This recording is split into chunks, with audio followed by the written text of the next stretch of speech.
Et maintenant, dans certains plans, comme le SPARS, il s'appelle SPARS 17, eh bien là, ils ont prévu la communication que devraient avoir les politiques quand les effets secondaires seraient trop difficiles à cacher. Et que la société civile aura déjà fait le travail que là, nous on se dit qu'est-ce qu'on pourrait faire pour gagner.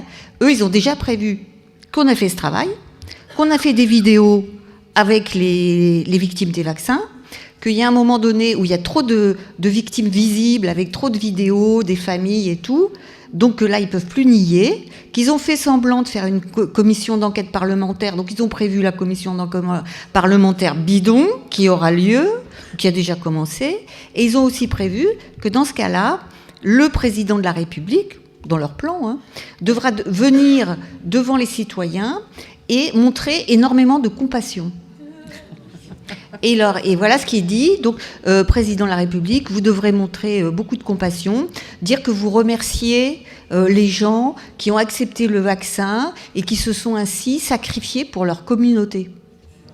Donc, mais si vous leur dites que voilà, mais maintenant, bien sûr, il va y avoir la commission d'enquête, et bien sûr, maintenant, il faut aller de l'avant. Tout ça est prévu, c'est écrit noir sur blanc. C'est écrit noir sur blanc. Mais où ? Je vous donnerai le lien sur le site de Hopkins.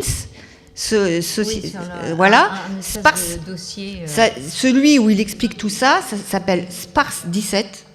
Vous allez sur le site Johns Hopkins University. John Hopkins, oui. C'est le même qui ont fait le Event 201, dont vous avez tous entendu parler. Bon, et bien ils en ont fait avant. Event 201, c'était en 2019. En 2018, il y en a eu un autre qui s'appelle CLEDX. CLEDX, là, ils ont prévu toutes les mesures qu'ils nous ont appliquées. Parce que pendant longtemps, je me suis dit, mais d'où ils les ont sorties, ces mesures-là ? Puis j'ai cherché.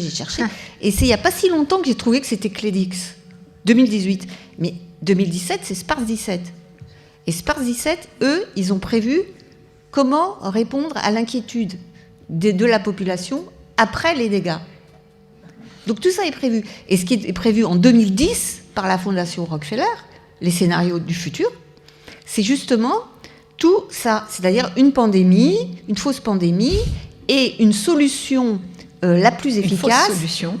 La solution la plus efficace, c'est la solution autoritaire à la chinoise. Point barre. Pour lutter contre la pandémie, bien sûr. Voilà. Donc les plans politiques, ils existent. Et ils vont continuer.